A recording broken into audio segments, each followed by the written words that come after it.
பார்ப்பனர்கள் பூ உலகத்தின் தேவர்கள். தேவர்னா நான் வேற யாரையும் சொல்றேன், அவன் சொல்ற தேவரே இவங்க லிஸ்ட்ல கிடையாது. அவன் என்ன சொல்றான்னா, அவர்கள் கடவுளின் பிரதிநிதிகள்.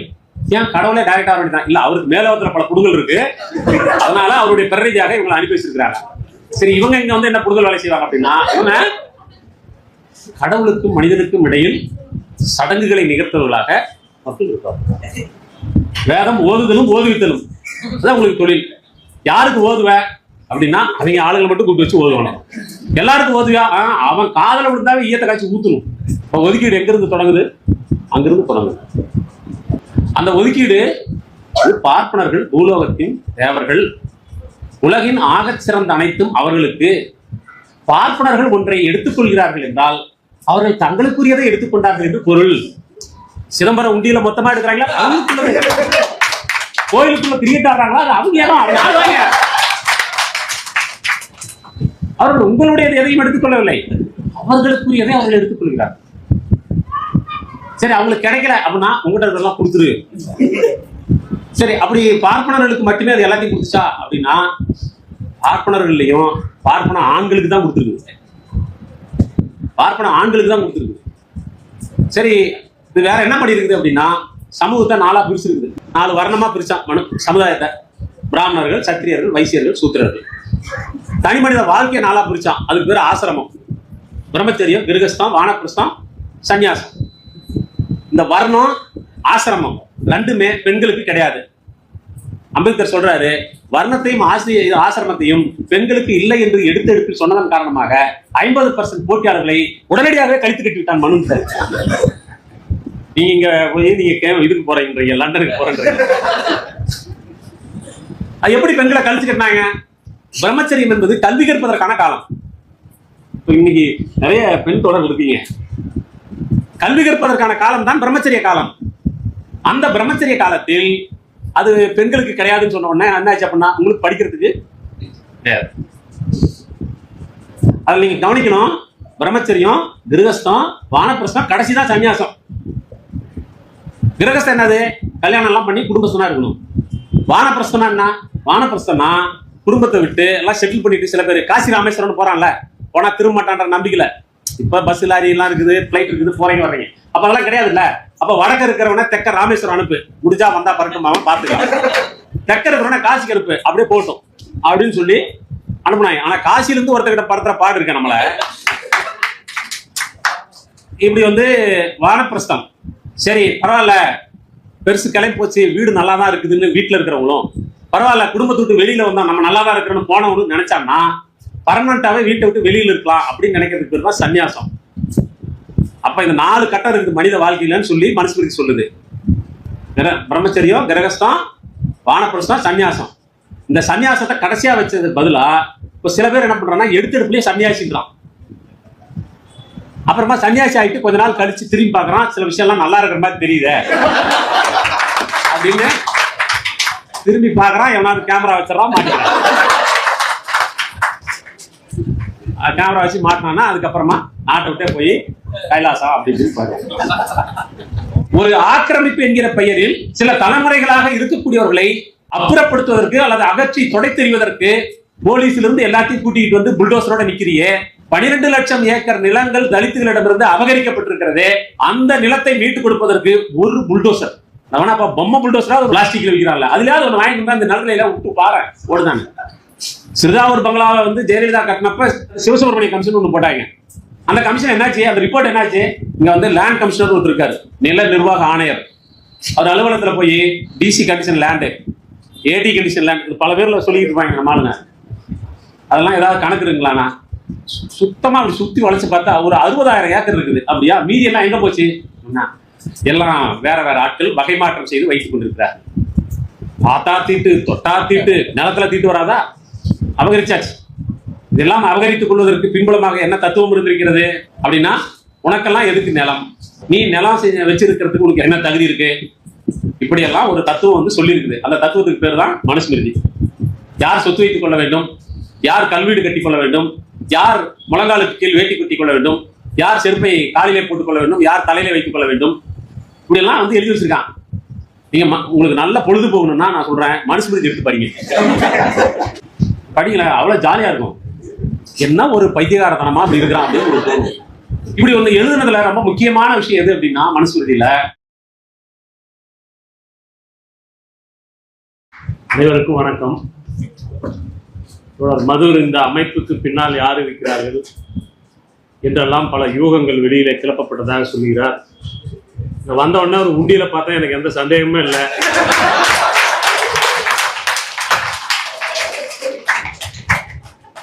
அதனால யாருன்னு எனக்கு புரிஞ்சு. நண்பர்களே, மனு பாசிசம் இந்த ரெண்டு விஷயத்த சேர்த்து வச்சு பேச வேண்டியிருக்கு. ரெண்டும் தனித்தனியா ரெண்டும் ஒன்னா அப்படின்னா ஒண்ணுக்குள்ள ஒன்னா இருக்கு. இங்கே ஜக்கையன் சமூக நீதி பற்றி, இடஒதுக்கீடு பற்றி, சமூக நீதி பற்றி ஒரு மிகச்சிறந்த உரையை நிகழ்த்தி இருக்கின்றார். நான் நீண்ட காலமாக ஒரு விஷயத்தை பொதுவெளியிலே வலியுறுத்தி கொண்டிருக்கின்றேன்.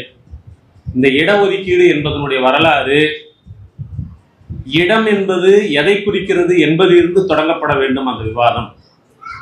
இடம் என்பது கல்வி, வேலைவாய்ப்பு, அரசு அதிகார அமைப்புகளில் கொடுக்கப்படக்கூடிய சில இடங்கள் பற்றி மட்டுமாக சுருங்கி இருக்கிறது. இடம் என்பதில் நிலம், தொழில், வர்த்தகம், ஒப்பந்தம், பண்பாட்டு நடவடிக்கைகள், பொது சொத்து, இயற்கை வளங்கள் இவை எல்லாவற்றிலும் இடம் என்பது உள்ளடக்கி ஒரு ஒதுக்கீடு செய்யப்பட வேண்டும். அது ஒதுக்கீடு அல்ல, மறு பங்கீடு என்று நான் தொடர்ந்து வலியுறுத்தி கொண்டிருக்கின்றேன். இந்த இட ஒதுக்கீடு என்பது இவ்வளவு விரிந்த பொருளில் நாம் பேசினால்தான் அது ஒரு சமூக நீதிக்கான அடித்தளமாக அமையும். சமூக நீதியின் ஓர் அங்கமாகத்தான் இடஒதுக்கீடு இருக்கிறதே ஒழிய இடஒதுக்கீடே சமூக நீதி அல்ல. அப்ப சமூக நீதி என்பது மண்டல் கமிஷன் கூட அதைத்தான் சொல்லியிருக்கிறது. சமூக நீதி என்பது இந்த மனித அனுபவத்திற்கு தொடர்புடைய அனைத்தும் பொதுவில் வைக்கப்பட்டு அது சமமாக நீதியாக பங்கீடு செய்யப்பட வேண்டும். அந்த வகையில் எடுத்துக்கொண்டால் இந்திய சமூகத்தில் முதலாக நடந்த இடஒதுக்கீடு என்பது எங்கிருந்து தொடங்குகிறது என்றால் அது மனுஸ்மிருதியில் தொடங்குகிறது. அது 100% இடங்களையும் அது பார்ப்பனர்களுக்கு ஒதுக்கி கொடுத்திருக்கிறது. அந்த 100% இடஒதுக்கீட்டில் இருந்துதான் நாம் தொடங்க வேண்டும். ஆனால் காட்டில் வலிய மிருகங்கள் 1000 இருந்தாலும் எலிக்கு பூனையே பெருசு என்பதை போல நாம் அருந்ததிய ஏகாதிபத்தியத்தை எதிர்த்து போராட்ட, சிலர் பறைய ஏகாதிபத்தியத்தை எதிர்த்து போராடி கொண்டிருக்கிறார். இதில் ஒருவர் திடீர் என்று குறுக்கே புந்து உங்க பொங்கலும் வேணாம், உங்க பூசச்சோறும் வேணாம் அப்படின்னு அவரு, உங்க பூசையும் வேணாம், உங்க பொங்கச்சோறும் வேணாம். ஒரு விஷயம் என்னன்னா, மிக அதிகமாக வலியுறுத்தி பேசப்படுகிற இந்த அரசு பணி இது எவ்வளவு இருக்குது அப்படின்னு பாத்தீங்கன்னா, முந்தா நாள் தான் ஜக்கையனுடைய கட்சி தோழர்களுக்கான ஒரு வகுப்புக்கு போயிருந்தேன்.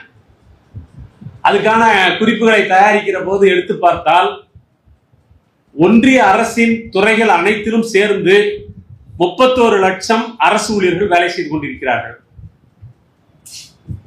ஒன்றிய அரசுடைய பொதுத்துறைகளில் 8 லட்சம் பேர் வேலை செய்கிறார்கள். யூனிஃபார்ம் சர்வீஸ் என்று சொல்லக்கூடிய இந்த பிஎஸ்எஃப், அந்த எஃப், இந்த எஃப் எல்லாம் இருக்குல்ல, இதெல்லாம் சேர்ந்து அதுல ஒரு 10.5 லட்சம் பேர் வேலை செய்யறாங்க. ஒன்றிய அரசின் கீழ் அதிகபட்சமாக ஒரு 50 லட்சம் பேர் வச்சுக்கலாம். மாநில அரசுகளில் இந்தியா முழுவதும் சேர்ந்தால் ஒரு 1 கோடி பேர் இருக்கலாம். தமிழ்நாட்டில் ஒரு 10 லட்சம் பேர் இருக்காங்க. அந்த மாதிரி எல்லா மாநிலங்களையும் சேர்த்தால் அது 1 அல்லது 1.5 கோடி இருக்கலாம். ஒட்டுமொத்தமாக இடஒதுக்கீடு என்பது செயல்படக்கூடிய தளமே அரசு துறைகள் தான் என்று ஆகிவிட்ட பிறகு அதனுடைய மொத்த இடங்களே 2 கோடி தான். இந்த 2 கோடியில 18% உங்களுக்கு எவ்வளவு வரும், 15% எவ்வளவு வரும், 7.5% எவ்வளவு வரும், 27 எவ்வளவு வரும், இதெல்லாம் கணக்கு போட்டீங்கன்னா இதுக்காடா இவ்வளவு அடிச்சுக்கிட்டு சாவறோம்னு உங்களுக்கு தோணும். இன்னும் தலித் மக்களில் வெறும் 9% நிலம்தான் இந்திய பரப்பளவில் விளைநிலங்களில் 9% தான் தலித்துகளிடம் இருக்கிறது. தலித் மக்களில் 71% பேர் விவசாய கூலிகளாக இருக்கிறார்கள். இவங்களுடைய பிரச்சனை எல்லாம் நம்ம இந்த இடஒதுக்கீடை வச்சு செட்டில் பண்ண முடியாது. நீங்க படிப்பை வச்சு மட்டும் இதை செட்டில் பண்ண முடியாது. எதை வேணாலும் திருடிடுவாங்க. படிப்பு திருட முடியாது, படிப்பு திருட முடியாது, எனக்கும் அதை வச்சுக்கிட்டு பிழைக்க முடியாது. பிரச்சனை அதுதான். நான் படிக்காம இருந்தா கூட ஒரு நம்பாட்டுக்கு ஏதோ ஒரு கிடைக்கிற வேலைக்கு போய் என் ஜீவனத்தை நடத்திக்குவேன். படிச்சு தொலைச்சிட்டு படிச்ச பையன் பாவம் இந்த வேலைக்கெல்லாம் வந்துருச்சுன்னு சொல்லுவானேன்றதுக்காகவே போகாம இருக்கிறேன். அப்ப இடஒதுக்கீடு என்று பேசுகிற போது நாம் எங்கிருந்து தொடங்க வேண்டியிருக்கிறது என்றால், மனித சமூகம் முதலில் இயற்கை நீதி என்று ஒன்றை வைத்துக் கொண்டிருந்தது. அந்த இயற்கை நீதியின் முன்னால் அனைவரும் சமமாக இருந்திருக்கிறோம். உற்பத்தி கருவிகள் சமமாக இருந்திருக்கிறது. உற்பத்தியில் சமமாக ஈடுபட்டிருக்கிறோம். ஆண் பெண் அனைவரும் சமமாக ஈடுபட்டிருக்கிறோம். குழந்தைகளையும் நோயாளிகளையும் முதியவர்களையும் தவிர கை கால் நல்லா தானே இருக்குது, என்ன கேடுன்னு யாரும் கேட்காமையே எல்லாரும் வேலை செஞ்சிருக்கிறோம். உற்பத்தியில் ஈடுபட்டிருக்கிறோம். அப்படி ஒரு காலம் இருந்திருக்கிறது. பசியையும் கிடைப்பதையும் சமமாக பங்கிட்டுக் கொண்ட, உணவையும் பட்டினியும் சமமாக பங்கிட்டுக் கொண்ட ஒரு காலம் மனித சமூகத்தில் இருந்திருக்கிறது. அது இயற்கை நீதி காலம் அல்லது தொடக்க நிலை சமத்துவ சமுதாயம் என்று சொல்லுகிறார்கள். அதைத்தான் மனுநீதி குறுக்கீடு செய்கிறது. அந்த இயற்கை நீதியை மனுநீதி குறுக்கீடு செய்கிறது. மனுநீதி செய்த குறுக்கீட்டை நேர் செய்வதற்கு சமூக நீதி வருகிறது. சமூக நீதி முழுமையாக செயல்படும் போது சமநீதி என்கிற ஆதி பொது உடைமைக்கு பதிலாக நவீன பொது உடைமை என்பது வரும் என்பது ஒரு இயங்கியல் விதி. அதைத்தான் மார்க்ஸ் சொல்லியிருக்கிறார். அதைத்தான் நீங்கள் பெயராக வைத்திருக்கிறீர்கள் என்று நான் புரிந்து கொள்கிறேன். பஞ்சமி நிலத்தை பத்தி மதுர் சொன்னாரு. திரமன்கீர் என்கிற ஒரு வெள்ளை அதிகாரிக்கு திடீர்னு ஏன் தலித்துகளுக்கு பஞ்சமி நிலம் கொடுக்குன்னு ஏன் நினைப்பு வந்துச்சு?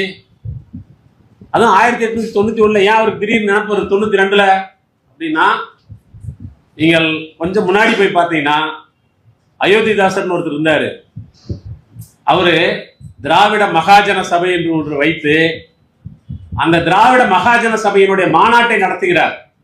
அந்த மாநாட்டில் கேட்கிறாரு, எங்களுக்கு தரிசாக இருக்கும் நிலங்களை பகிர்ந்து கொடு, ஸ்தல ஸ்தாபன நிர்வாகத்தில் பங்கு கொடு, நாங்கள் படிப்பதற்கு பள்ளிக்கூடம் வேண்டும், எங்களுடைய பள்ளிக்கூடத்தில் வேலை செய்யும் உபாத்தியாயருக்கு அரசாங்கமே சம்பளம் கொடுக்கணும். ஏன்னா அப்போ சம்பளமும் கொடுக்க வேண்டி இருந்திருக்குது போல.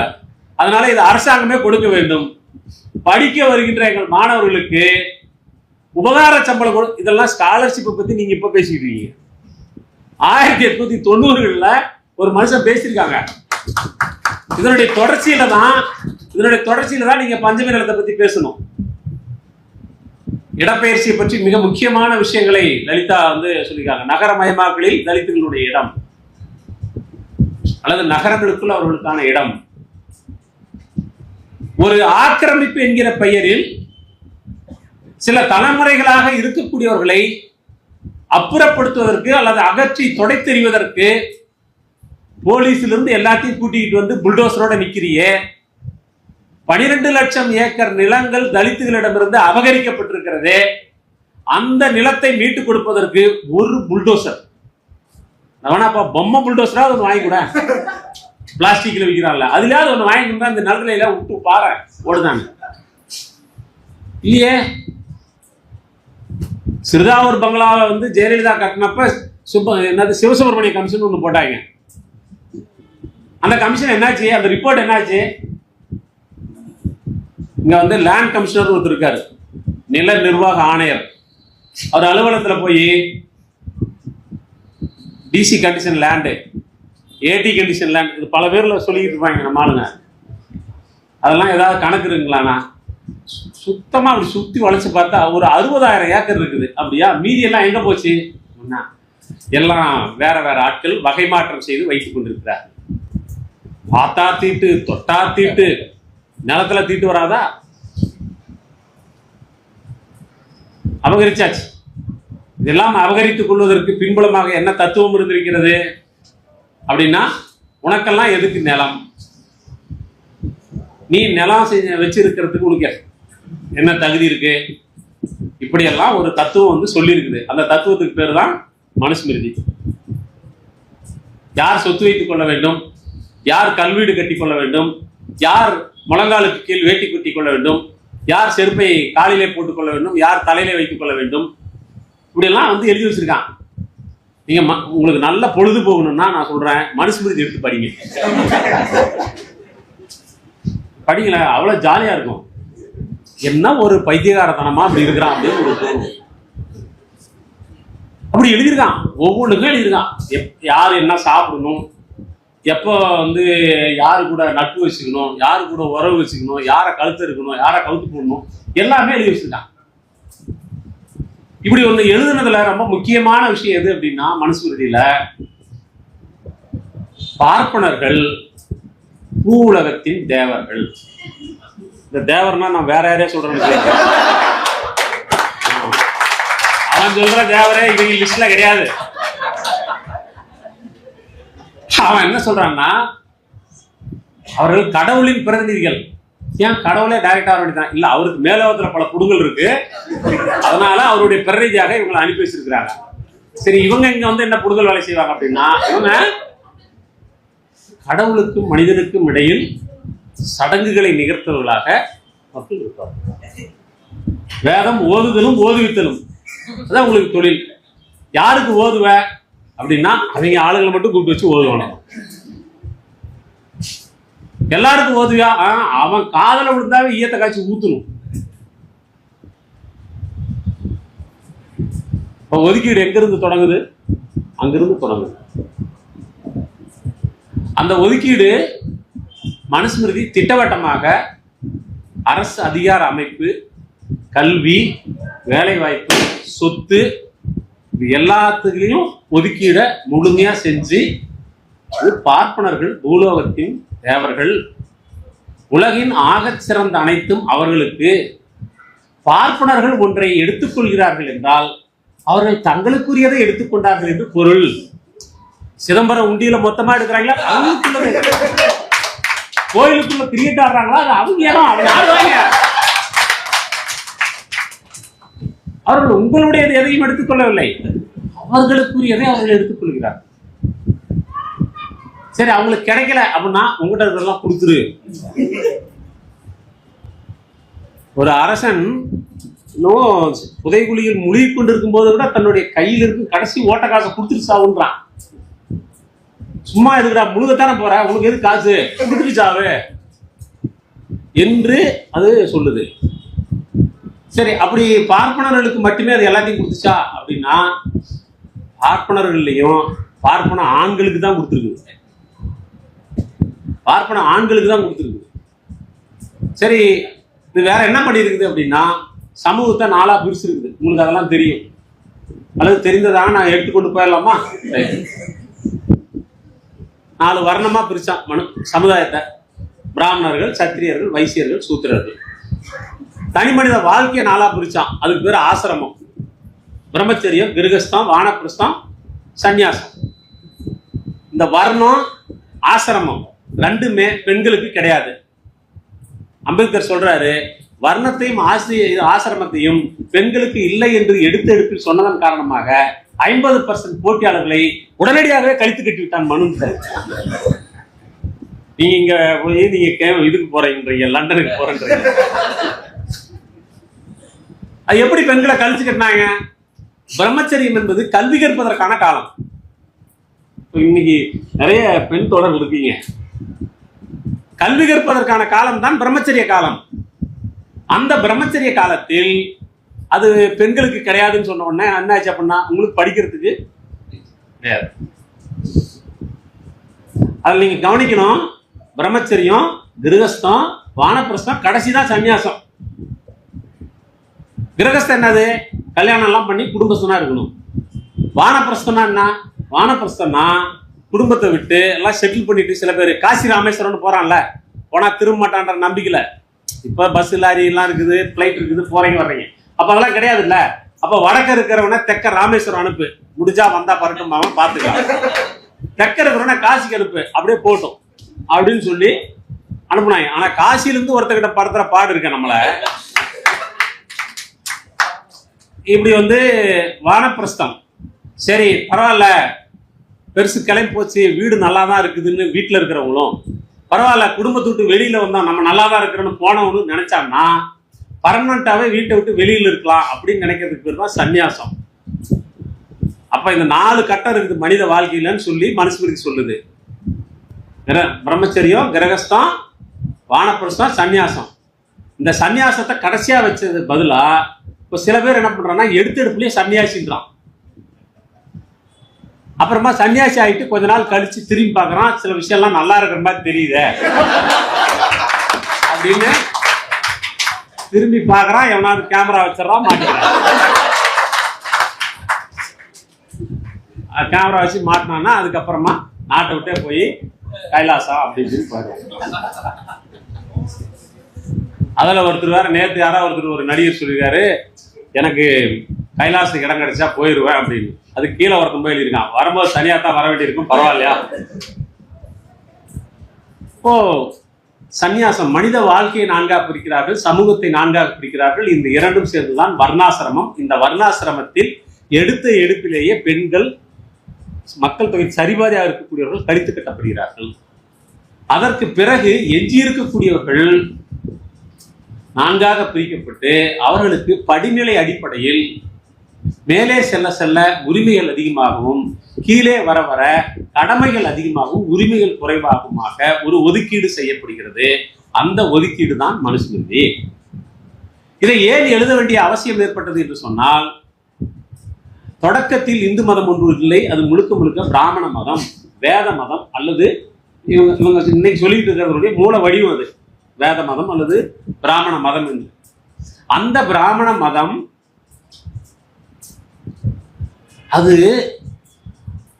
அதனுடைய ஆதிக்கம், அது வைக்கக்கூடிய சடங்குகள், யாகங்கள், இது எல்லாமே ஒரு நாட்டினுடைய பொருளாதாரத்தை திவாலாக்குற அளவுக்கு இருக்குது. அந்த மாதிரி திவாலாக்கக்கூடிய கடுமையான யாகங்களும் பூசைகளும் சடங்குகளும் ஒரு நாட்டினுடைய பொருளாதாரத்தையே சீர்குலைக்கக்கூடியதாக இருக்கிறது.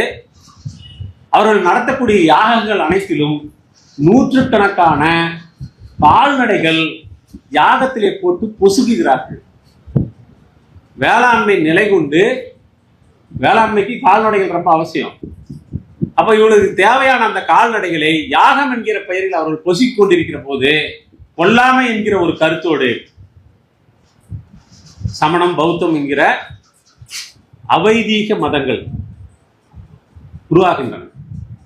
அந்த காலகட்டத்தில் பௌத்தம் கொடுத்த அந்த கொல்லாமை என்கிற கோட்பாடு, உயிர்களிடத்தில் அன்பு செய் என்கிற கோட்பாடு, பிறப்பின் அடிப்படையில் பாரபட்சம் காட்டாதே என்கிற அந்த கோட்பாடு, அதனால் ஈர்க்கப்பட்ட பௌத்தத்தை தழுவிய மன்னர்கள் அவர்களுடைய ஆட்சி ஒரு 130 ஆண்டு காலம் இந்தியாவில், குறிப்பாக அசோகர் காலத்தில் தொடங்கியதாக குறிப்பிட்டுள்ளது. இந்த அசோகர் காலத்தில் தொடங்கிய அந்த 130 ஆண்டுகள் நீடித்த அந்த நிலையில் பார்ப்பனர்களுடைய சமூக முக்கியத்துவம் குறைகிறது. அதிகாரத்தில் இருப்பவர்களோடு நெருக்கமாக இருக்கக்கூடிய அந்த நிலைமை மாறுகிறது.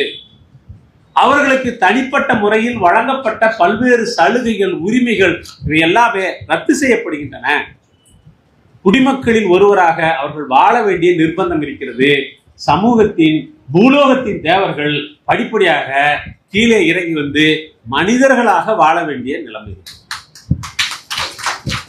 தேவர்கள் மனிதர்களாக வாழ்வது எவ்வளவு கஷ்டம். அவன் மனுஷனா வாழ்றதான் கஷ்டம்னு சொல்லிட்டு இருக்கான். அவனுக்கு எவ்வளவு பெரிய பிரச்சனை. தேவர்களா இருந்து மனிதர்கள் நிலைக்கு கீழே வரணும்ல. அப்படி ஒரு சூழ்நிலையில் ஒரு எதிர்ப்புரட்சி நடந்ததாக அம்பேத்கர் பதிவு செய்கிறார். அந்த எதிர்ப்புரட்சி தான் பௌத்த மரபில் வந்த பிருகத்ரதன் என்கிற ஒரு கடைசி மன்னனை கொன்று புஷ்யமித்ர சுங்கன் என்பவன் சுங்க வம்ச ஆட்சியை நிறுவினான். மோடி இன்றைக்கு அதிகாரத்திற்கு வந்திருப்பதை பார்ப்பனர்கள் எப்படி மதிப்பீடு செய்கிறார்கள் என்றால், எப்படி ஒரு பௌத்த மன்னனை வீழ்த்தி ஒரு புஷ்யபுத்திர சுங்கன் மீண்டும் பார்ப்பன ஆதிக்கத்தை நிலைநிறுத்தினானோ அதை போன்ற ஒரு காலகட்டம் மீண்டும் வந்திருக்கிறது வரலாற்றில். இதை தவறவிடக்கூடாது என்று அவர்கள் கொண்டாடுகிறார்கள். அப்போ அந்த புஷ்யபுத்திர சுங்கன் இருக்கான்ல, அவன் உருவாக்குறான் மீண்டும் ஒரு எதிர்ப்புரட்சி. பௌத்த பிக்குகளின் தலைக்கு விழ வைத்து கொல்லப்படுகிறார்கள். பௌத்தம் சார்ந்தவர்கள் ஊருக்கு வெளியே விரட்டி அடிக்கப்படுகிறார்கள். அல்லது இவர்களோடு சேர்ந்து நம்மால் வாழ முடியாது என்கிற நிலையில் பௌத்தத்தை தழுவியவர்கள் ஊருக்கு வெளியே செல்கிறார்கள். இப்படித்தான் சேரிகள் உருவாகி இருக்கக்கூடும் என்று ஒரு ஆய்வு சொல்லுகிறது. இது இவன் ஒதுக்கி வச்சானா அவன் ஒதுக்கி வச்சானா அப்படிங்கிற ஆய்வுக்குள்ளெல்லாம் போறதுக்கு முன்னாடி இப்படி ஒண்ணு இருக்கு. அந்த நேரத்தில் தான் மீண்டும் ஒரு முறை சமூகத்தில் பார்ப்பன மேலாதிக்கத்தை நழுவ விட்டு விடக்கூடாது, சமூகத்தின் மீது என்றென்றைக்குமான அதன் பிடியை நிலைநிறுத்த வேண்டும் என்பதற்காக ஒரு சட்ட தொகுப்பாக எழுதப்பட்டதுதான் மனுஸ்மிருதி. இந்த மனுஸ்மிருதியை எழுதியவன் சுமதி பார்கவா என்கிற ஒருவன். இது அநேகமாக கிமு 165 180க்குள்ளாக எழுதப்பட்டிருக்கலாம் என்ற ஒரு கணக்கு சொல்லுகிறார். இப்ப இந்த காலகட்டத்தில் எழுதப்பட்ட அந்த மனுஸ்மிருதி அதுதான் நாம் 1949 நவம்பர் 26 அரசியல் சாசனம் என்ற ஒன்றை ஏற்றுக்கொள்ளும் வரையிலும் இந்தியாவினுடைய அதுவரைக்கும் இருந்த பல மன்னர்களுடைய பல மண்ணாங்கட்டிகளுடைய எல்லார் மண்டையிலும் அதுதான் அரசியல் சாசனமாக இருந்து வழிநடத்தி கொண்டிருந்தது. பிரச்சனை என்னன்னா 1950 அரசியல் சாசனம் என்று குடியரசு என்று நாம் அறிவித்து விட்டோம். இப்போதும் பலருடைய மண்டையில் மனுஸ்மிருதி தான் அரசியல் சாசனமாக அமர்ந்தது. நீங்கள் அரசியல் சாசனத்தை ஏற்றுக்கொண்டு குடியரசாக மாறிவிட்ட பிறகும் இப்போது இருக்கிறவர்கள் மனுஸ்மிருதிக்கு விசுவாசமாக இருக்கிறார்கள் சிலர் என்று சொல்லுகிற போது, இந்த மனுஸ்மிருதி அடிப்படையில் தான் நாட்டை சுதந்திரம் அடைந்த பிறகு உருவாக்க வேண்டும் என்கிற குரல் சுதந்திர போராட்ட காலத்தில் ஒலித்தது. அந்த சுதந்திர போராட்ட காலத்தில் அந்த குரலை ஒழிச்சவங்க யாரு அப்படின்னு பார்த்தீங்கன்னா, காங்கிரஸ், கம்யூனிஸ்ட் இவர்கள் தலைமையில் ஒரு ஏகாதிபத்திய எதிர்ப்பு ஒரு குறிப்பிட்ட கட்ட வரையிலும் முஸ்லிம் லீக்கும் அதில் இருக்கிறது. இவர்கள் அனைவரும் சேர்ந்துதான் இந்தியாவினுடைய சுதந்திரத்திற்காக போராடுகிறார்கள். அப்படி போராடுகிற போது உருவான ஒரு இந்திய தேசியம் என்கிற ஒரு கருத்தாக்கம், அந்த இந்திய தேசியம் என்கிற ஒரு கருத்தாக்கத்திற்கு எதிராக இந்திய தேசியம் என்கிற அந்த கருத்தாக்கத்தை குலைப்பதற்காக இந்து தேசியம் என்கிற ஒன்று முன்வைக்கப்படுகிறது. அந்த இந்து தேசியம் என்கிற கருத்து யாரால் உருவாக்கப்படுகிறது என்று பார்த்தால், அந்த இந்து தேசியம் என்கிற கருத்து சாவர்கரால். அவர் பேர் என்னது? வீர் சாவர்கர். வீர் சாவர்கர், வீர சாவர்கர். அந்த வீர சாவர்கர் பேர் எப்படி தெரியுமா இருந்துச்சு? வீர சாவர்கர் ஒரு புத்தகம் வெளியில வருது சித்திரகுப்தன் பேர்ல. அவரே அதுல வீர சாவர்கர் அதுல குறிப்பிடப்படுறாரு. கொஞ்ச நாள் கழிச்சா தெரியுது அந்த சித்திரகுப்தனே இவன் தான்.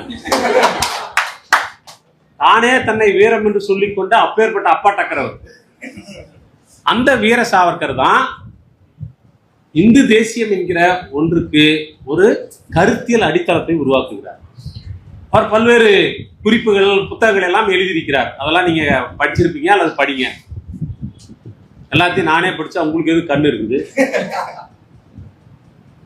இப்போ அவர் ஒரு அடித்தளத்தை அமைக்கிறாரு. அதுக்கப்புறம் அவருடைய சிஷ்ய பிள்ளை, கூடுதலாக அவருடைய தம்பி, சாவர்கருடைய தம்பி, இவங்கெல்லாம் சேர்ந்து ராஷ்டிரிய சுயம் சேவக் சங்கம், ராஷ்டிரிய சர்வனா சங்கமா, ராஷ்டிரிய சுயம் சேவக் சங்கம்னு ஒன்று ஆரம்பிக்கிறாங்க.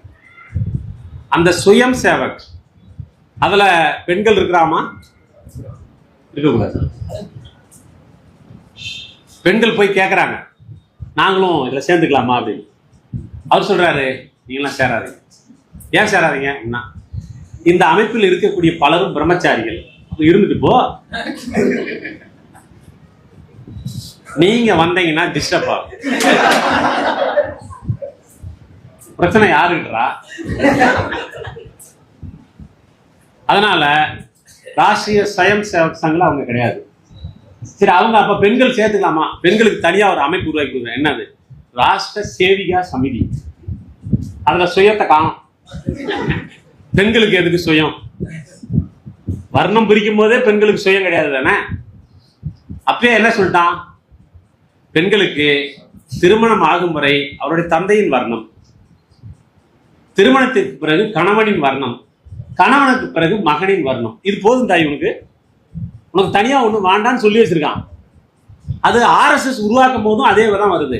என்ன சொல்றான்? உனக்கு RSSல இடம் கிடையாது, சுயமும் கிடையாது. ராஷ்டிர சேவிகா சமிதி. என்ன பண்ணணும்? நீங்க சேவை பண்ணணும். என்ன சேவை பண்ணலாம் அப்படின்னா, அந்த சேவைக்கு சொல்றான் வேற ஒன்றும் பெரிய விளக்கம் சொல்ல. இந்த சேவையை பொறுத்த வரைக்கும் நல்ல குடும்ப பெண்ணா லட்சணமா இருக்கும்.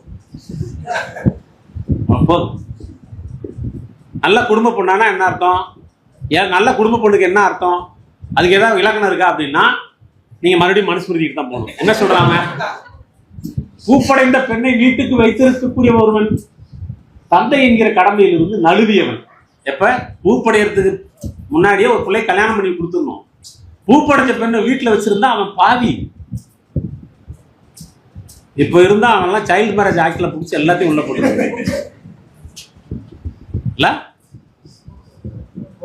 போஸ்கோ போட்டுருணும்ல.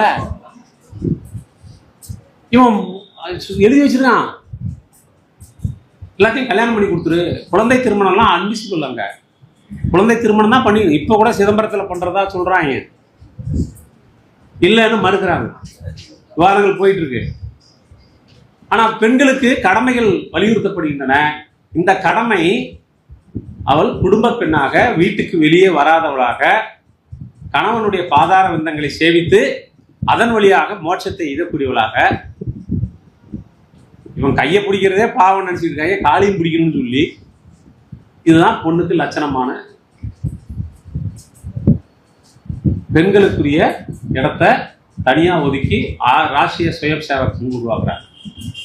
இந்த அமைப்பு என்ன கருத்தியலை முன்வைக்குது அப்படின்னா, இந்தியா என்பது இந்துக்களின் நாடு.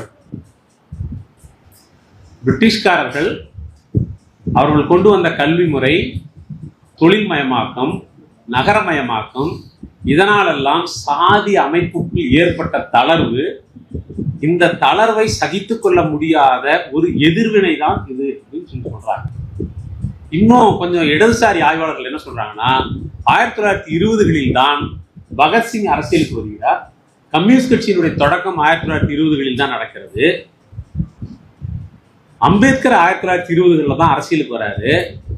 அப்போ இவங்க வர்றவங்க எல்லாருமே என்ன சொல்றாங்க? சொத்துரிமைக்கு எதிராக, சாதி அமைப்புக்கு எதிராக, சனாதனத்துக்கு எதிராக, பார்ப்பனிய கட்டமைப்புக்கு எதிராக, மனுஸ்மிருதிக்கு எதிராக கருத்தியல் தளத்திலும் களத்திலும் போராடக்கூடிய இயக்கங்கள், ஆளுமைகள் மேலெழுந்து வருகிற போது தங்களுடைய பிடி நழுவுகிறது என்கிற அச்சத்தில் இருந்து இந்த RSS என்ற இயக்கம் உருவானதாக ஆய்வாளர்கள் சொல்லுகிறார். இப்படி உருவான இந்த இயக்கம், அது முன்வைத்த இந்து தேசியம் என்பது ஒரு நாட்டை மதத்தின் அடிப்படையில் கட்டமைப்பது. இப்ப இந்து தேசியத்தை கட்டமைக்கக்கூடிய ஒரு அமைப்பு அன்றைக்கு இங்கு அதிகாரத்தில் இருந்த பிரிட்டிஷ்காரர்களை எதிர்த்து போராடி இருக்கணுமா இல்லையா? அப்படின்னா பிரிட்டிஷ்காரனை எதிர்த்து குச்சி மிட்டாய் கூட சாப்பிடலாம், ஒண்ணுமே பண்ணல. ஒரே ஒரு முறை அந்த RSS உருவாக்குன ஹெட்கேவார் ஜெயிலுக்கு போயிருக்கிறார். 2 முறை போயிருக்கிறார். ஒரு முறை RSS ஆரம்பிக்கிறதுக்கு முன்னாடி போயிருக்கிறார். அப்ப அவரு காங்கிரஸினுடைய இன்ஃபுளுன்ஸ்ல இருந்து போயிருக்கிறார். 2வது முறை போனதை பத்தி அவரே சொல்றாரு. என்னன்னா, அவர் RSS ஆரம்பிச்ச பின்னாடி போறாரு. அப்ப என்ன சொல்றாருன்னா, ஏராளமான தேசபக்தர்கள் நாட்டின் மீது இருக்கின்ற அபிமானத்தினால் கைதாகி சிறையில் இருக்கிறார்கள். அவர்களை பார்த்து RSSக்கு ஆள் பிடிப்பதற்காக உள்ள போனேன். எப்படி எல்லாரும் கடல்ல தூண்டில போட்டானா, இவன் மீன் பிடிச்சி வச்சிருக்க சட்டிக்கு தூண்டில் போட்டிருக்கான். இந்த மாதிரி களவாணித்தனம் அவங்களுக்கு மனுகிட்டு இருந்து வருது இல்ல. அப்புறம் மனுஷ மாதிரியே நடந்துட்டா எப்படி? அவர் பூலோக தேவர் இல்லை வேற. அந்த களவாணித்தனத்தை கரெக்டா மெயின்டைன் பண்ணல காலத்துக்கு. அதுக்கு அவன் ஆள் பிடிக்க போனான்றான். இதை தவிர சாவர்கர் கொஞ்ச நாள் சிறையில் இருந்திருக்கிறாரு. அதை தவிர சாவர்கர் வேற எங்கேயும் வந்து மன்னிப்பு கடிதம் எழுதி கொடுத்து வெளியில வந்தார். அவருக்கும் இந்த நாட்டுக்கு என்ன தொடர்பு? உண்மையிலேயே மன்னிப்பு கடிதம் என்று ஒன்றை நீங்க இன்னைக்கு கூகுள்ல போட்டீங்கன்னா ஃபர்ஸ்ட் அவர் பேர் தான் வரும். சாரிங்கிற வார்த்தையை அவருக்கு தான் கண்டுபிடிச்சாங்க. அவரு அதுக்கப்புறம் தன்னுடைய வாழ்நாள் முழுவதும் அவர் செய்த வேலை என்பது பிரிட்டிஷ்காரர்களுக்கு விசுவாசமாக இருந்து கொண்டு இந்த நாட்டின் முதல் எதிரி, இந்து மக்களுக்கு முதல் எதிரி இஸ்லாமியர்கள், பிற மதத்தவர்கள் என்று அவர்களை வீதி விட்டுவதுதான் அவர் செய்து கொண்டிருக்கிறார். இந்தியாவினுடைய குடிமக்கள் யார் அப்படின்னு சொல்லி அவங்க வரையறுக்கிறாங்க அப்படின்னா, எவர் ஒருவருக்கு இந்த நாடு தந்தையர் நாடாகும். நீங்களாம் தாய் நாடுன்னு சொல்லியிருக்கீங்க, தந்தையர் நாடு தான். எவர் ஒருவருக்கு இந்தியா தந்தையர் நாடாகவும் புண்ணிய பூமி, பித்ரு பூமியாகவும் புண்ணிய பூமியாகவும் எவர் ஒருவருக்கு இந்தியா இருக்கிறதோ அவர் மட்டும்தான் இந்தியர். அப்ப மக்கா புனிதமான இடமா கருதக்கூடிய இஸ்லாமியர்கள் ஆட்டோமேட்டிக்கா வெளியில, பெத்லகேம புனிதமான இடமா நினைக்கிற கிறிஸ்தவர்களும் வெளியில. அப்படின்னா யார் அப்ப வந்து இந்தியாவுக்கு சொந்தக்காரங்க அப்படின்னா இந்துக்கள் மட்டும்தான் சொந்தக்காரங்க. உங்களுக்கு இந்த நேரத்துக்கு இன்னொரு விஷயத்த சொல்லணும். பழங்குடி மக்கள் இருக்காங்கல்ல, அவங்கள நம்ம ட்ரைப்ஸ்ன்னு சொல்றோம், பழங்குடிகள்னு சொல்றோம், அபாரிஜினல்ஸ் சொல்றோம் இல்லையா? RSS உடைய மொழி என்ன தெரியுமா? வனவாசி. ஏன் வனவாசி?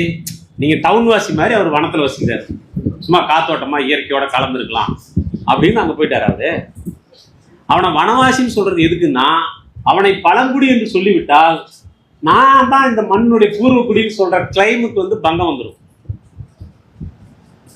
இப்ப நான் தான் பூர்வக்குடின்னு சொன்னா பூர்வக்குடியா இருக்கிற பழங்குடியை என்னன்னு சொல்லணும்? நானே வனவாசின்னு சொல்லணும். அப்ப அவர்கள் வனவாசி, அவர்கள் வனவாசி, இவரு பூர்வக்குடி. யார் பூர்வக்குடி? இந்தியாவையே பித்ரு பூமியாகவும் புண்ணிய பூமியாகவும் கொண்டவர்கள் பூர்வக்குடி. அவர்கள் யாரு? அவங்க ரூட் என்ன அப்படின்னு பார்த்தா அவர்கள் ஆரியர்கள். ஆரியர்களுடைய மொழி சமஸ்கிருதம், அவர்களுடைய புனித நூல் வேதங்கள். இந்த வேதங்கள், சமஸ்கிருதம், ஆரியர்கள், இந்த மூணும் இதுதான் இந்த நாட்டினுடைய தொடக்கம் முடிவு எல்லாம். இதுதான் அவங்க முன் வச்ச.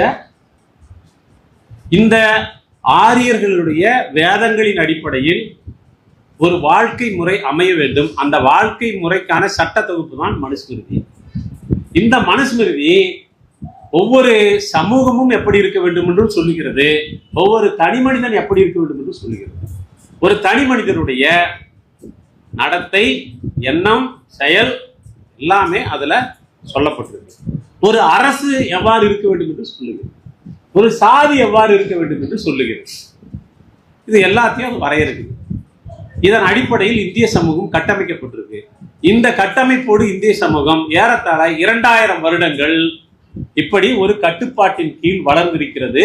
ஒரு குறிப்பிட்ட ஒரு குழுவின் கையில் அனைத்தையும் ஒப்படைத்து விட்டு அவரு எங்களை எப்படி பார்க்கிறாரு, அவரு எங்களை எப்படி அணுகிறாரு என்பதை வைத்துக் கொண்டு மற்றவர்கள் அனைவரும் தங்களுடைய நிலையை தீர்மானித்துக் கொண்டார்கள். அம்பேத்கர் ஒரு இடத்துல சொல்றாரு, பார்ப்பனர்கள் யாரிடம் எண்ணெயும் தண்ணியும் புழங்குகிறார்களோ அவர்களெல்லாம் தீண்டத்தகுந்தவர்கள். புரியுதா? உங்க வீட்டுக்கு வீடு புண்ணியார்த்தத்துக்கு வருவாரு, சாப்பிடுவாரோ? தீட்டாயிருவாரு. இப்ப என்ன பண்ணுவாரு? எல்லாத்தையும் மளிகை கடையில பார்சலாக்கி வீட்டுக்கு எடுத்துட்டு வருவாரு. உங்க கல்யாணத்துக்கு வருவாரு, சாப்பிடுவாரா? சாப்பிட மாட்டாரு. அதுல வேற இவனுக்கு பெரிய ஜம்பம். எங்களுக்கெல்லாம் பிராமின் இல்லாம நாங்க எங்க வீட்டுல எதுவுமே நடக்காது.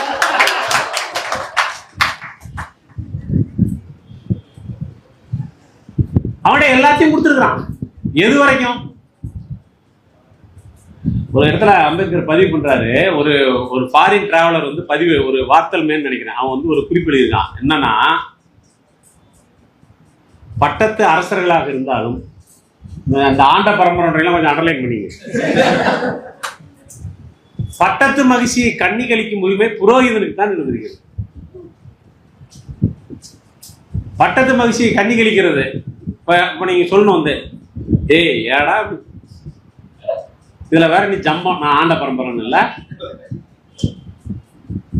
ஓகே, இது எங்கிருந்து வருது அப்படின்னா, அவர்கள் தொட்டு கொடுத்தால் தொடங்கும் என்று நமக்கு ஒரு நம்பிக்கை இருக்கு.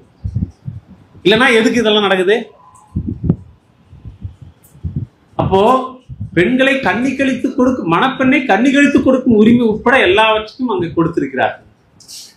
ஏன்னா அவங்க பூலோக தேவர்கள், கடவுளால் அடிக்கப்பட்டவர்கள். அவங்களுக்கு கொடுத்தா கடவுளுக்கே கொடுத்த மாதிரி, அதனால கொடுத்துட்டு இருந்திருக்கும். இந்த மானங்கட்ட புலம்புல இது வந்து ஒருத்தனை இன்ஃப்ளூயன்ஸ் பண்ணிருக்குது. யார? நீட்ஸேன்னு ஒருத்தனை இன்ஃப்ளூயன்ஸ் பண்ணிருக்கு. அதை படிச்சிருக்கான். படிச்சுட்டு இந்த பிரீஸ்ட் கிளாஸ்ன்னு சொல்றான்ல, இந்த பிரீஸ்ட் கிளாஸ்ன்றது ஒரு மாமனித வர்க்கமாக, அதிமனித வர்க்கமாக, சூப்பர் மேனாக கட்டமைப்பதற்கு ஒரு தத்துவ அடித்தளத்தை மனுஸ்மிருதி உருவாக்கி இருக்கிறது. உண்மையில் இது எனக்கு ரொம்ப பிடிச்சிருக்குது அப்படின்றான். இங்க உள்ளூர் பூரா காரி துப்பிட்டு இருக்குது, அவன் அங்க வந்து எனக்கு பிடிச்சிருக்குதுன்றான். இப்ப நம்ம அடுத்த பாட்டுல ஒரு 5 நிமிஷத்துல பேச போறோம். ஹிட்லர்னு ஒருத்தன் வரான்ல, அடுத்தது பாசிசத்தை பத்தி பேசும்போது முசோலினி ஹிட்லரை பத்தி பேசணும்ல. இந்த ஹிட்லருக்கு குரு யாரு? அவர் ரொம்ப செல்வாக்கு செலுத்தினவர் யாருன்னா அந்த நீட்சே. நீட்சேவை யார் செல்வாக்கு செலுத்தினாரு? நம்ம ஆள் மனுஸ்மிருதி. மனுஸ்மிருதி வந்து ஒரு குறிப்பிட்ட வர்க்கத்தை, ஒரு குறிப்பிட்ட அந்த புரோகித வர்க்கத்தை சமூகத்தின் மேல்நிலையில் நிறுத்தி அவர்களிடம் எல்லாவற்றையும் ஒப்படைத்தது.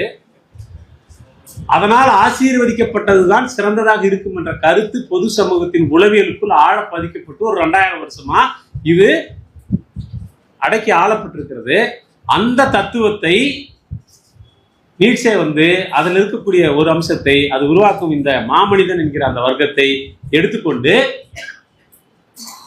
அதை வந்து நம்ம உருவாக்கணும் அப்படின்னு அவர் ஆசைப்படுறாரு. அம்பேத்கர் வந்து நீட்சே இதை படிச்சுட்டு இது சொன்னதை அம்பேத்கர் படிச்சு சொல்றாரு, இது ரொம்ப தப்பான வேலை மிஸ்டர் நீட்சே, நீ இப்படி எல்லாம் வந்து ஒரே ஒரு விஷயத்தை பார்த்துட்டு இப்படி கிறுக்குத்தனமா முடிவு பண்ணிருக்கூடாது அப்படின்னு அம்பேத்கர் வந்து அதை அவர் தமிழ்ல அவருடைய வால்யூம் 6ல இருக்குது. இந்த அதிமனிதனை பத்தி நீட்சே பேசுனதுக்கு அம்பேத்கர் எழுதிய மறுப்பு அதில் இருக்கு, எடுத்து படிச்சு பாருங்க.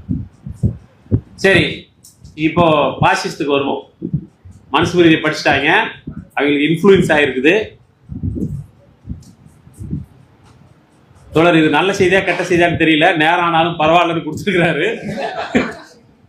வேலை இருக்கிறவங்க கிளம்பிப்பாங்க, இல்லாதவங்க இருங்க, நான் நாளை காலையில தான் போக போறோம், பேசிட்டு. சரி, நான் ஒரு 5 நிமிஷம் முடிக்கலாம். இப்போ ஹிட்லர் பாசிசம் வந்து உங்களுக்கு அதை பத்தி படிச்சிருப்பீங்க. அது இத்தாலியில முசோலினியால முன்வைக்கப்பட்டது. அந்த பாசிசத்தினுடைய அந்த சிம்பிளே பாத்தீங்கன்னா உருட்டுக்கட்டைகளுக்கு முற்றில் ஒரு கோடாலி, அதான் அந்த சிம்பிள். அது என்ன சொல்லுது?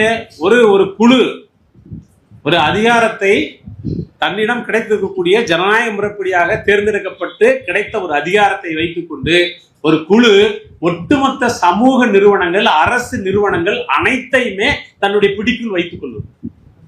அது டோட்டாலிட்டேரியன் அப்படின்னு சொல்லுவது. எல்லாத்தையுமே தன்னுடைய கட்டுப்பாட்டுக்குள் வைத்துக் கொண்டு அந்த குழுவின் ஆதிக்கத்தின் கீழ் ஒரு ஒட்டுமொத்த சமூகத்தையும் அடக்கி ஆள்வது. அதுக்கு அவங்க சொல்லக்கூடிய உன்னதமான நோக்கம் என்ன அப்படின்னா, நாம் நம்முடைய கடந்த காலத்தில் இழந்துவிட்டு வந்த ஒரு பொற்கால சமுதாயத்தை, ஒரு தேசியத்தை கட்டமைக்க போகிறோம். இந்த வசனத்தை யாரும் சொல்ற மாதிரியே இருக்கா அப்படின்னு சொன்னான். அப்படி சொல்லிதான் வந்து அங்க என்ன பண்ணாங்க, அரசு ரீதியான படைகளையும் அரசுக்கு புறம்பான அடியால் பட்டாளத்தையும், நம்ம இன்னைக்கு லும்பன்ஸ் அப்படின்னு சொல்றோம்ல, அல்லது ஃப்ரிஞ்ச் எலிமெண்ட்ஸ் சொல்றோம், இதெல்லாம் வந்து எங்கிருந்து ஆரம்பிக்குது? அங்கிருந்து ஆரம்பிக்குது. அந்த முசோலினி போய் இங்கிருந்து ஒரு செட்டு போய் பார்த்து வந்துக்குது. யாரு? நம்ம மூஞ்சி. அந்த மூஞ்சி யாரை போய் பார்க்குது? யாரு அவரு அப்படின்னா, அவர் இந்த இந்து மகாசபா, அப்புறம் RSS, இவங்களுக்கெல்லாம் அவர் வந்து பெரிய தலைவர். அங்க போய் பார்த்தா அவரு இளைஞர்களை எல்லாம் தேசபக்தி மிக்கவர்களா ஆக்குகிறேன்னு சொல்லி அவனை பூரா கூப்பிட்டு வச்சு வெட்டு குத்துன்னு கட்டி கொடுத்துட்டு இருக்காரு. நான் போய் பார்த்துட்டு வந்து பிள்ளைங்களுக்கு, குழந்தை பிள்ளைங்களுக்குலாம் வந்து வேற மாதிரி வந்து ட்ரைனிங் நடக்குது. அதே மாதிரி வந்து இங்க ஆரம்பிக்கிறாங்க. சாகான்னு ஒன்று நடக்குதுங்க. RSS நடத்தக்கூடிய சாகா இருக்குல்ல, அது என்ன சொல்றாங்க வந்து, நாங்கள் கலாச்சாரத்தை சொல்லித் தருகிறோம். யாருடைய கலாச்சாரத்தை? மாடு இருக்கிறது சொல்லித்தரையா? கக்கு சொல்றதை பத்தி சொல்லித்தரியா, வீட்டுல சமையல் சொல்லித்தரியா, துணி வெளுக்கிறத பத்தி சொல்லித்தரியா, செருப்பு தைக்கிறது சொல்லித்தரியா, என்ன சொல்லித்தர அப்படின்னா பார்ப்பன பழக்க வழக்கங்களை இந்திய பழக்க வழக்கம், இந்து பழக்க வழக்கம், நம்முடைய மேன்மையான பழக்க வழக்கம் சொல்லித்தர. அதானே? இதே மாதிரி அங்க ஒண்ணு இருந்துச்சு, அதை பார்த்து வந்து இங்க ஆரம்பிச்சாங்க. அதான் நடந்துட்டு இருந்துச்சு. அங்க ஆரம்பிச்சாங்க. அதுக்கப்புறம் செகண்ட் பார்ட்ல நம்ம வில்லனா கதாநாயகனே தெரியாம ஹிட்லர் வந்து சேர்றாப்ல. ஹிட்லர் வந்த உடனே அவரு நீட்சே தான் தன்னுடைய குருமார்கள் ஒருத்தர் சொல்றாரு. அவர் ஹிட்லர் வந்த பின்னாடி அவரு என்ன சொல்றாருன்னா, வட ஐரோப்பியாவில் குறிப்பா நார்டிக் பகுதி என்று சொல்லக்கூடிய பகுதியில் இருந்த ஆரிய இனம் அப்படின்னு ஒண்ணு இருந்துச்சு. அது அட்லாண்டிஸ் என்கிற ஒரு நகரத்துக்குள் வசித்தது. அந்த அட்லாண்டிஸ் என்கிற நகரம் ஏதோ ஒரு காரணத்தினால அழிஞ்சிருச்சு. அதில்தான் மனித சமூகத்திலேயே தூய்மையான ஆரிய இனம் இருந்து வந்தது. ஏதோ காரணத்தினால அது அழிஞ்சு போச்சு. அந்த அழிவில் இருந்து தப்பியவர்கள் நாடு முழுவதும் சிதறி போய்விட்டார்கள். அப்படி போனதுல ஒரு செட்டு இந்தியாவுக்கு போய் அங்க தூய்மையாக வாழ்ந்து கொண்டு இருக்காரு. எங்க இங்க உங்களுக்கு தகவலுக்காக சொல்றேன். இப்ப கூட நீங்க பிபிசியில போய் பாருங்க, தமிழ் பிபிசி, இங்கிலீஷ் பிபிசி போய் பாருங்க. அதுல சொல்றாங்க 1930களுடைய பிற்பகுதியில ஹிட்லர் பதவியில் இருந்த அந்த காலத்துல ஜெர்மன்ல இருந்து ஒரு 5 பேர் டீம் திபெத்துக்கு வந்து திபெத்திலிருந்து அப்படியே கிளம்பி சென்னை வரைக்கும் வந்திருக்கான். எதுக்கு? தூய ஆரியனுக்கு தேடி,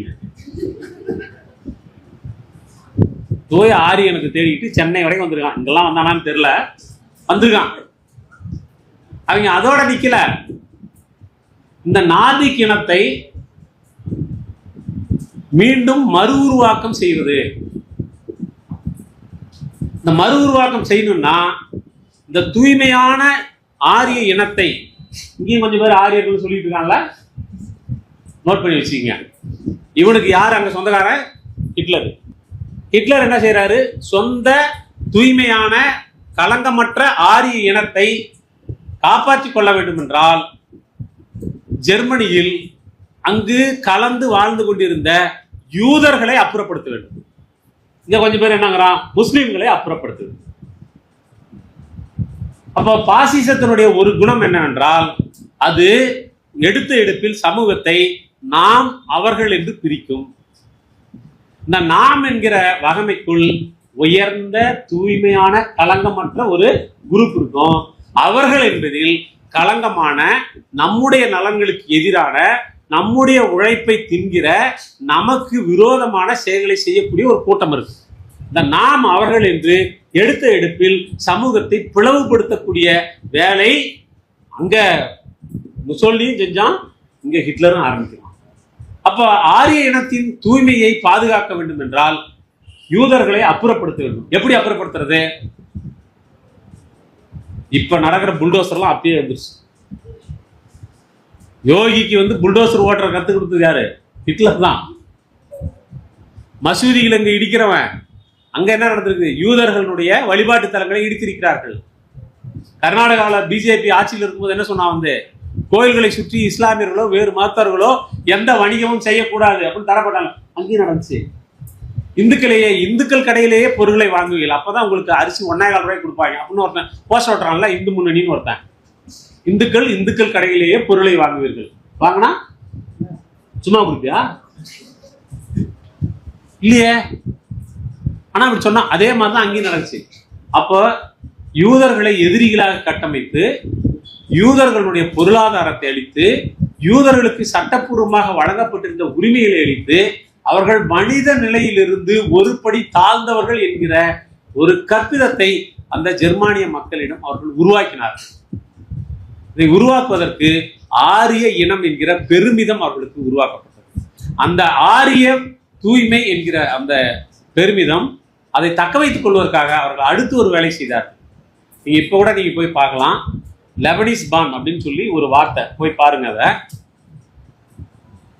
நோவேஸ் சைல்டுன்னு ஒரு நாவல் இருக்கு, அதெல்லாம் கிடைச்சா படிங்க. வந்து அவன் என்ன பண்ணியிருக்கான்னா, இரண்டாம் உலகப் போர் காலகட்டத்தில் எங்கெல்லாம் ஜெர்மன் ஆட்சியை பிடித்ததோ அங்கெல்லாம் போய்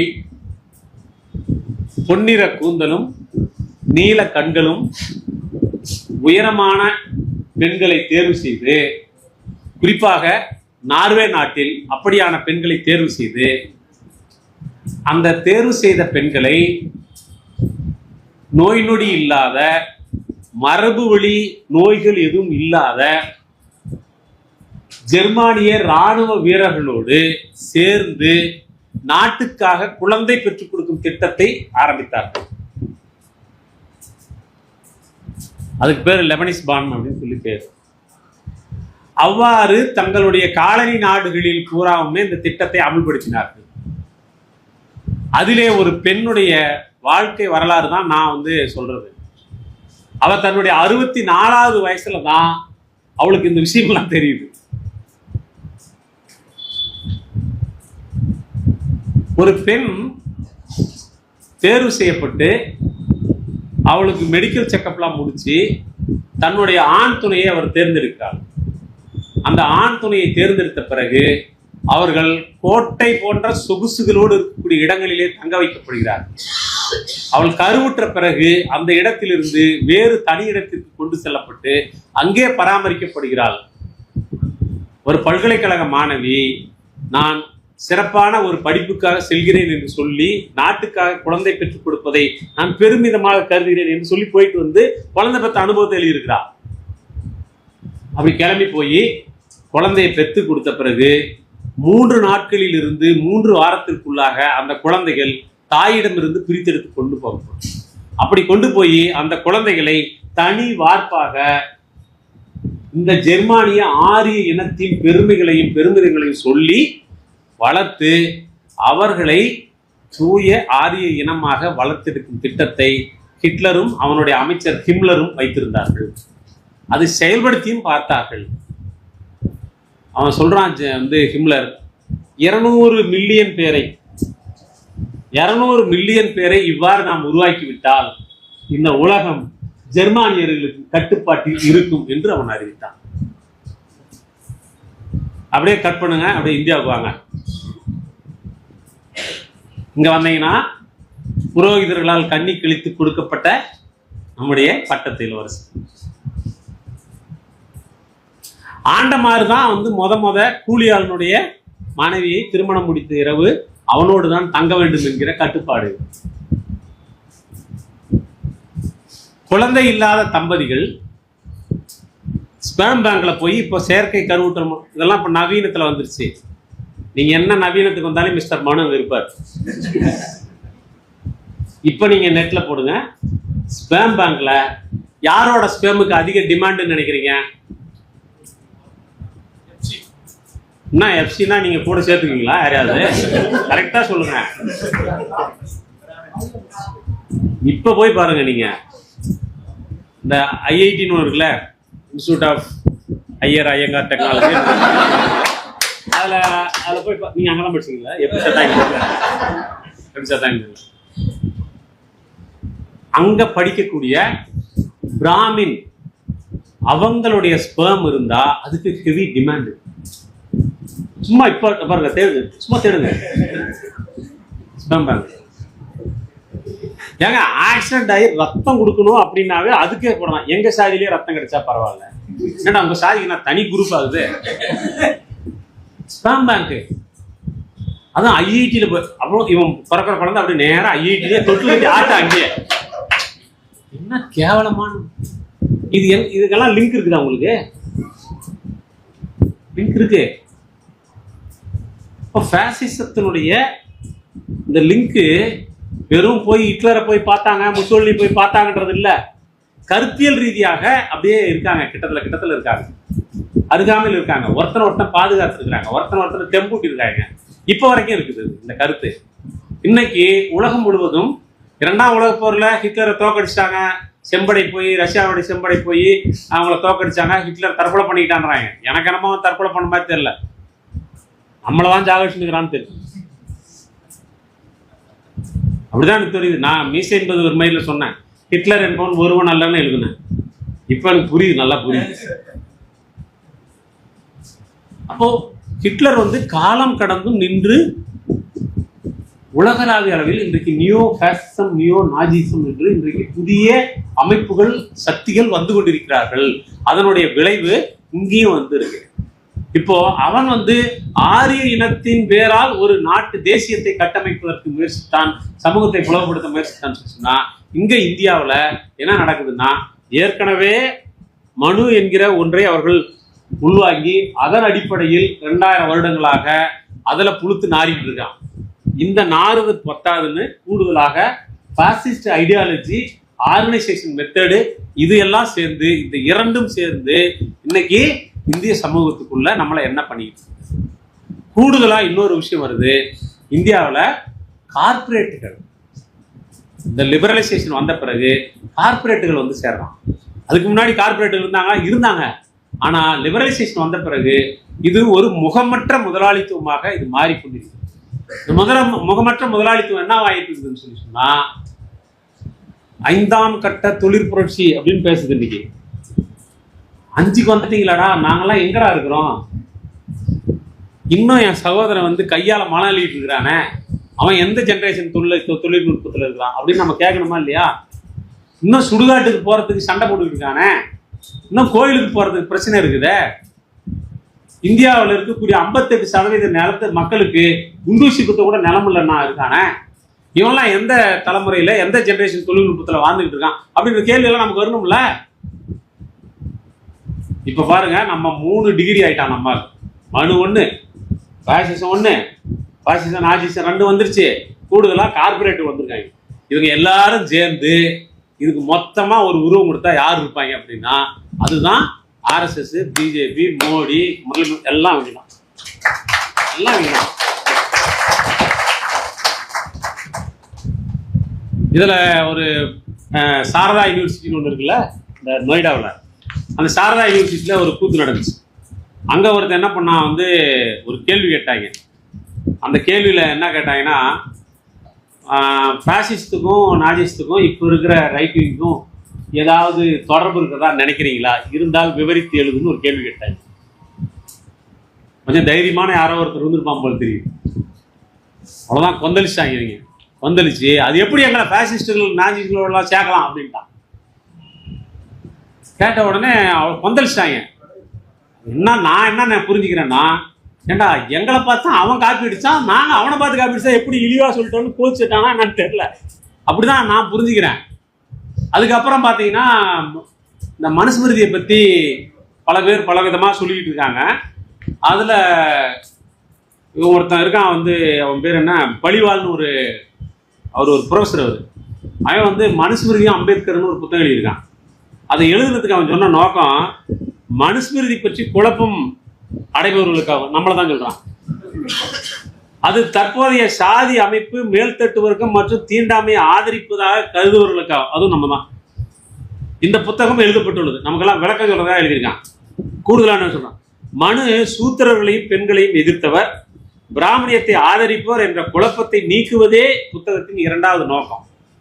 முடிச்சா 3வது நோக்கம் சொல்றான், நவீன கால சமூக சீர்திருத்தவாதியும் தலித் தலைவருமான டாக்டர் தலித் தலைவருமான, அவர் உலக தலைவர் நீங்க சொல்லிட்டு இருக்கீங்க, எல்லாருக்குமான தலைவர்னு ஒருத்தன் புத்தகம் போடுறான், அதுல படிக்காம வந்து பேசிட்டு இருக்கான்.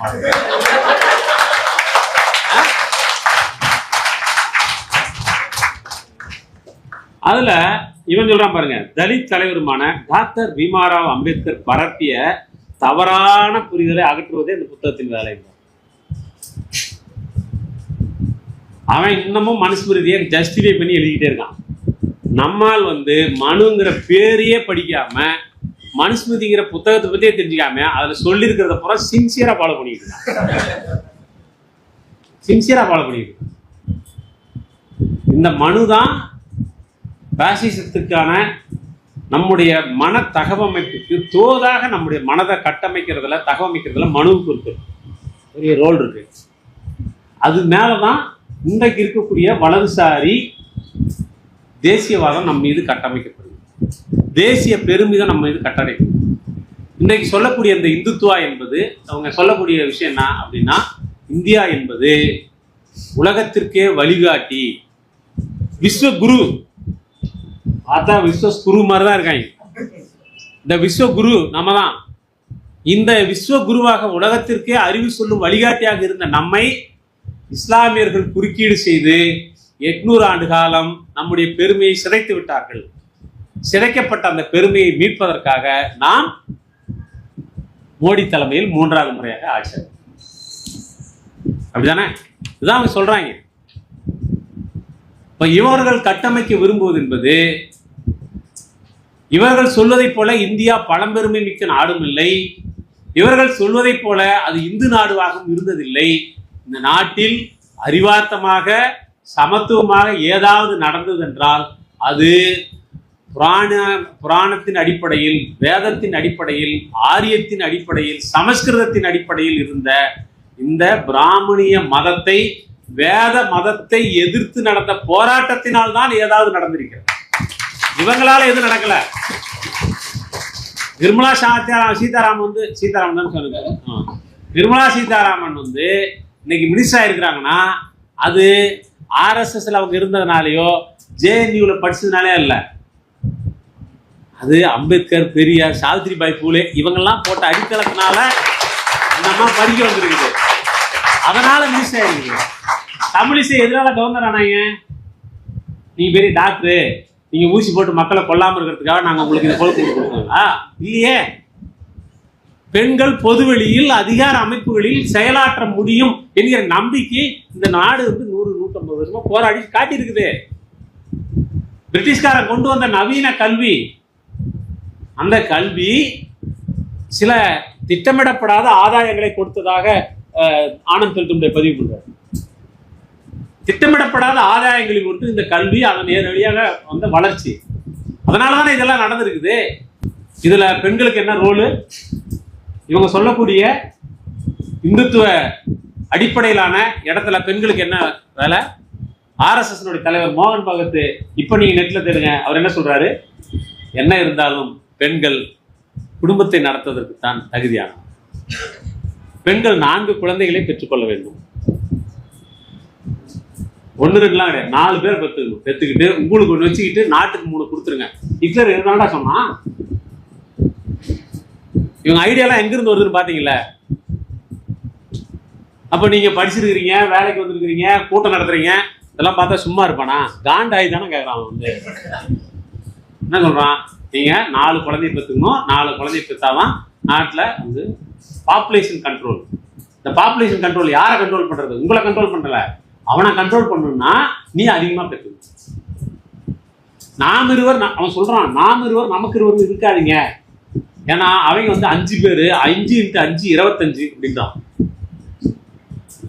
இப்போ பர்த் கண்ட்ரோல், பாப்புலேஷன் கண்ட்ரோல், இது எல்லாத்துலயுமே தலைவரான். நீங்க எத்தனை குழந்தை பெற்றுக்கணும்?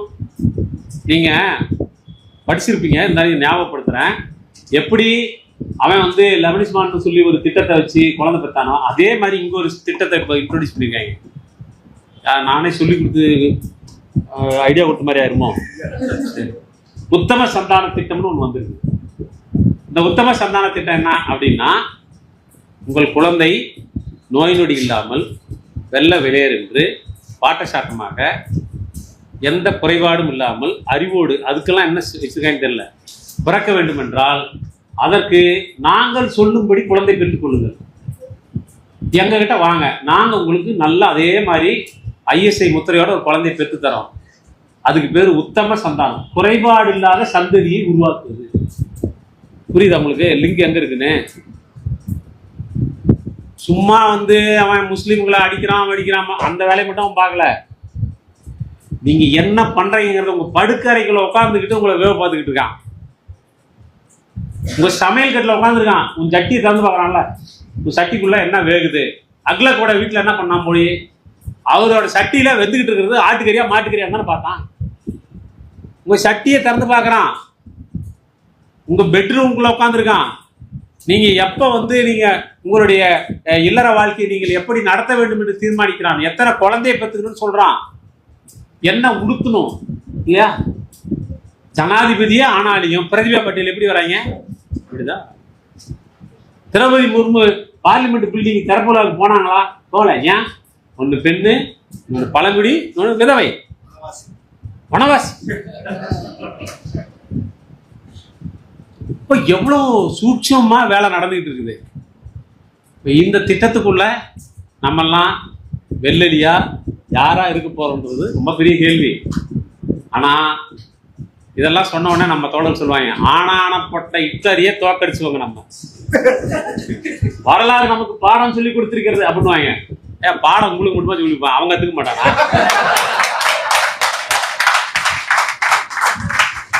ஹிட்லரும் முசோலினியும் தோக்கடிக்கப்பட்டாங்கன்ற பாடத்தை அவனும் படிச்சுட்டு தானே உட்காந்துருக்கான். அதனாலதானே உங்களை மட்டும் நம்பினா பத்தாதுன்னு ஓட்டிங் மிஷின் நம்புறான் அவன் இல்லையா? உங்களை மட்டுமே நம்பிக்கிட்டு இருந்தா வேலையாகுமா?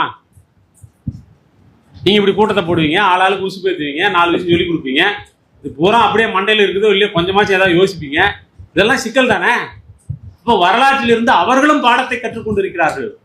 மீண்டும் வீழ்ந்து விடக்கூடாது என்கிற பாடத்தை அவர்கள் கற்றுக்கொண்டு அதற்கேற்ப இந்திய சமூகத்தை அவர்கள் வழிநடத்துகிறார்கள். நம்ம விரும்பினாலும் விரும்பவில்லை என்றாலும் அவர்கள் கையில் இன்றைக்கு நாடு சிக்கிக் கொண்டிருக்கிறது.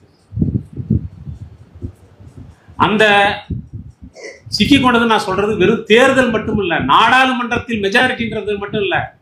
இல்ல தோழர், 40 சீட்டு தான் தோழர், குறைச்சிருக்கிற தோழர். நீங்க நாடாளுமன்றத்துக்குள்ள வச்சு நான் பேசல. மக்கள், சிவில் சொசைட்டி, இதை அவர்கள் கட்டுப்படுத்துகிறார். அருந்ததிராய் சொன்னாங்கல்ல, ஆட்சியாளர்களை பார்த்து நாம் பயப்படுவதை விட இப்போது மக்களில் ஒரு பகுதியினரே பார்த்து அஞ்சுவக்கூடிய நிலைமை உருவாயிருக்குன்னு சொல்றாங்கல்ல, அதைத்தான் நம்ம இப்ப பேசணும். மக்களை அவர்கள் வென்று கொண்டிருக்கிறார்கள். நீங்கள் பேசக்கூடிய தலித் செக்ஷன், இந்த தலித் செக்ஷன் எங்க இருக்குது? இப்போ இந்த தலித் செக்ஷன்ல எஸ்சி ரிசர்வேஷன் தொகுதி, எஸ்டி ரிசர்வேஷன் தொகுதியில் பெரும்பான்மை பாரதிய ஜனதா ஜெயிச்சு. அவங்க கேண்டிடேட் இன்னைக்கு ஜெயிக்கிற அளவுக்கு உங்களுக்கு இடஒதுக்கீடு தர முடியாதுன்றான், உங்களை பழங்குடி மக்கள் ஒத்துக்க மாட்டேன்றான், நீங்க உண்ணக்கூடிய மாட்டுக்கறியை கொடுக்க சாப்பிடக்கூடாது, அது சட்டவிரோதம், என் மனசு புண்படுதுன்றான், பசுவதை தடை சட்டம் கொண்டு வரான், மாட்டு தோல், செத்த மாட்டு தோலை உரிச்சாங்க இவன் தோலை உரிக்கிறான், கட்டி வச்சு உதைக்கிறான், எல்லாரையும் பண்றான். ஆனா ஓட்டு அவனுக்கு உழுது. இன்னைக்கு தலித் மக்கள் மத்தியில் வேலை செய்வதற்காக அவர்கள் பெரும்பாலான அமைப்புகளை உருவாக்கி இருக்கிறார். நிறைய அமைப்புகள் தலித் மக்கள் மத்தியில் வேலை செய்வதற்கென்றே தனியாக சம்ரக் சமாஜ் தான் ஒரு அமைப்பு உருவாக்கி இருக்காங்க. எப்படி வனவாசி கல்யாண ஆசிரமம் என்று வனவாசிகள் மத்தியில் வேலை செய்யறதுக்கு உருவாக்கி இருக்கிறாங்களோ, அதை போலவே தலித் மக்கள் மத்தியில் வேலை செய்வதற்காக உருவாக்கி இருக்கிறார்கள். அவங்க தலித் மக்களை இந்த சமூக அமைப்புக்கு எதிராக போராடுவதற்கு இயல்பான நியாய உணர்ச்சியோடு இருக்கக்கூடிய, போர்க்குணத்தோடு இருக்கக்கூடிய தலித் மக்களை மழுக்கடித்து இந்துத்துவ கருத்தியலுக்கு ஆதரவானவர்களாக அவர்களை முனைமழுங்க செய்வதற்கு பல அமைப்புகளை உருவாக்கி பணியாற்றி கொண்டிருக்கிறார்கள். தலித்துகளிடம் இன்றைக்கு அவங்களுடைய முழு கவனம் தான் இருக்குது. அதுக்காக தான் தலித்துகளை வென்றெடுக்க வேண்டுமானால் என்ன செய்ய வேண்டும்? அம்பேத்கரை தூக்கிட்டு போகணும். அம்பேத்கரை எப்படி தூக்கணும் அப்படின்னா, அம்பேத்கரை சும்மா நம்ம கொந்தளிக்கிறதெல்லாம் எங்க நினைச்சுக்கிட்டு இருக்கிறோம், அம்பேத்கருக்கு காவி பெயிண்ட் அடிச்சாங்கிறது தான் கொந்தளிச்சுக்கிட்டு இருக்கோம். அம்பேத்கரை அவர்கள் பெரிய கமோடிட்டின்னு சொன்னார். உண்மையில அவர் கமோடிட்டி மட்டுமல்ல, அவரு கிரவுட் புல்லரா இருக்காரு, ஓட் புல்லரா இருக்காரு. அது மட்டும் இல்ல, RSS கருத்தியலை தலித் மக்கள் பரப்புவதற்கு அம்பேத்கர் சிலையை தூக்கி கொண்டு வந்தால் போதும். ஏன் அவர் அம்பேத்கர் சிலையை தூக்கிட்டு வந்தா போதும்னு நினைக்கிறாங்கன்னா, மற்றவன் ஒன்றும் அதை தூக்குறத கொஞ்சம் யோசிச்சிட்டே இருந்தான்ல, பார்த்தான் இதை தூக்கிட்டு போனா உள்ள போயிடலாம் அப்படின்னு வந்துட்டான். அவன் மூஞ்சியோட வந்தா நீங்க உள்ள விட மாட்டீங்க. இந்து மதத்தை காப்பதற்காக வானா வரமாட்டீங்க. இந்து மதம் என்கிற பெயரில் உச்சத்தில் இருக்கக்கூடிய பார்ப்பனர்கள் நலனை பாதுகாப்பதற்காக வானா வரமாட்டீங்க. அம்பேத்கர் சொன்ன சுதந்திரம், சமத்துவம், சகோதரத்துவம் என்கிற அந்த மும்மணி கொள்கையை வீழ்த்த வேண்டும் என்று சொன்னால் நீங்க வரமாட்டீங்க. அப்ப உங்களை என்ன செய்யணும் அப்படின்னா, பகையாளியை உறவாடி கெடுக்க வேண்டும் என்கிற அடிப்படையில் உங்களோடு அம்பேத்கர் படத்தையும் சிலையையும் தூக்கி கொண்டு வருகிறார்கள். இன்னைக்கு இருக்கக்கூடிய மிகப்பெரிய சேலஞ்சு நான் நினைக்கிறேன். அம்பேத்கர் படத்தை தூக்கி கொண்டு வருவது என்பது, அம்பேத்கர் சிலையை வைப்பது என்பது பஞ்சதீர்த் என்று மோடி அறிவிக்கிறாரு. பஞ்சதீர்த் அம்பேத்கர் நாடு முழுக்க கால் வச்சிருக்கிறாரு. அப்படி பார்த்தா அந்த நாட்டையே அவருக்கு எழுதி கொடுத்துட்டு போகணும் நீங்க. ஆனா என்ன சொல்றான், அம்பேத்கர் பிறந்த இடம், அம்பேத்கர் லண்டன்ல தங்கின இடம், அவர் படிச்ச இடம், என்ன மூலமா அவர் புதையுண்ட இடம், அவர் இது நாக்பூர்ல அவர் தீட்சை வாங்கின, இதெல்லாம் சொல்லி பஞ்சதீர்த் என்று அந்த இடங்களை குறித்து நாடு முழுக்க இன்னைக்கு பிரச்சாரம் பண்றான். இது எல்லாம் அம்பேத்கரை ஒரு தலைவராக, ஒரு அறிவாளியாக, ஒரு படிப்பாளியாக, ஒரு மேதையாக, சாதியத்துக்கு எதிரானவராக நீங்கள் சொல்லிக் கொண்டிருக்கக்கூடிய இதே காலகட்டத்தில் இவை எல்லாவற்றுக்கும் எதிரான ஒரு அம்பேத்கராக அவர்கள் இன்னைக்கு மாற்றிக்கொண்டிருக்கிறார். இந்த ஆபத்து நாட்டின் 5இல் 1 பகுதியினராக இருக்கக்கூடிய தலித் மக்களை நம் கண் முன்னாலேயே அவர்கள் களவாடி கொண்டிருக்கிறார்கள் என்பது கவனம் தேவை. கிட்டத்தட்ட 17 - 20 கோடி பேர் தலித்துகளுடைய எண்ணிக்கை. ஆனந்த் தலித்துடைய ஒரு கணக்கில் சொல்றாரு, இது உலகின் 65 நாடுகளின் மக்கள் தொகையை விட அதிகமான எண்ணிக்கைன்றார். இந்தியாவில் இருக்கக்கூடிய தலித்துகளுடைய எண்ணிக்கை உலகின் 65 நாடுகளின் மக்கள் தொகையை விட அதிகன்றாரு. இவ்வளவு பெரிய எண்ணிக்கையில் இருப்பவர்களை ஒருவன் களவாடுவதற்கு அனுமதித்து விட்டு உள்ஒதுக்கீடுல எப்படிங்க அப்படின்னு இதுவா பேச்சு.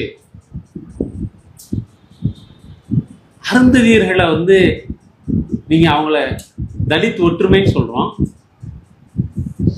தலித்துல இருக்கக்கூடிய 76 சாதியில பல்லர், பறையர், அருந்ததியர். 4வது சாதி எதுங்கன்னா, 4வது சாதி எங்க அந்த டிஎன்பிசி ஃபார்ம் இருக்குது, அதில் பார்த்தா தான் தெரியுது. 4வதாக அந்த பட்டியலில் என்ன சாதி இருக்கிறது என்கிற பெயரை கூட அறிந்து வைத்துக் கொள்ளாமல் நாம் தலித் ஒற்றுமை என்று பேசிக் கொண்டிருக்கிறோம்.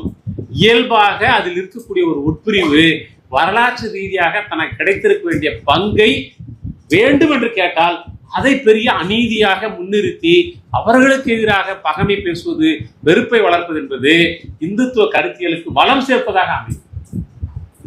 தலித்துகளை அவர்களிடம் நெருங்குவதற்கு பதிலாக, நெருங்க விடாமல் தடுப்பதற்கு பதிலாக அவர்களை எதிர் திசைக்கு தள்ளி விடுவதற்காக அங்கே ஒருவன் தூண்டிலோடு எல்முருகன் என்கிற பெயரில் உட்கார்ந்து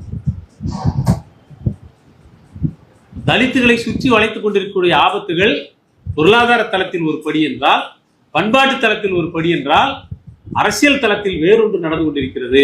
சமூக ரீதியாக அவர்களை முனைமழுங்கியவர்களாக, பார்ப்பனிய கருத்தை எதிர்ப்பதற்கு எல்லா நியாயங்களோடும் இருக்கக்கூடிய ஒரு சமூகத்தை அதை ஏற்றுக்கொள்வதற்கு, ஒப்பளிப்பதற்கு, முனைமழுங்கி போக செய்வதற்கு அவர்களை அணிதிரட்டி கொண்டிருக்கிறார்கள்.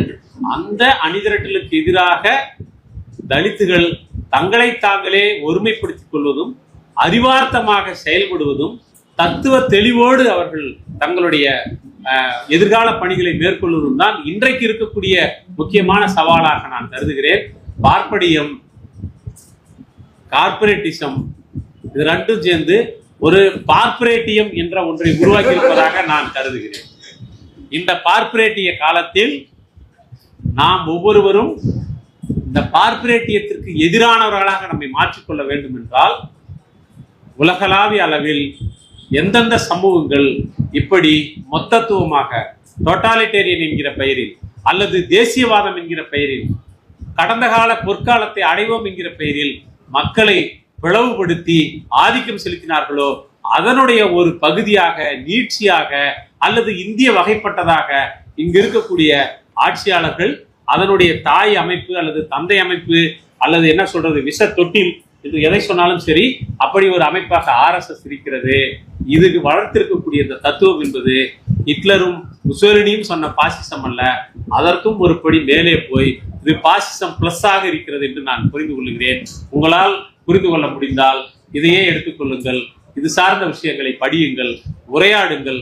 உங்கள் குடும்பத்தினுடைய உரையாடலில், நண்பர்களினுடைய உரையாடலில் இதெல்லாம் ஒரு பேசு பொருளாக மாற்ற முயற்சிப்பது என்பதுதான் சரியாக இருக்கும். நிறைய இளைஞர்கள் வந்திருப்பதாக நான் உண்மையிலேயே பார்ப்பது சந்தோஷமாக இருக்கிறது.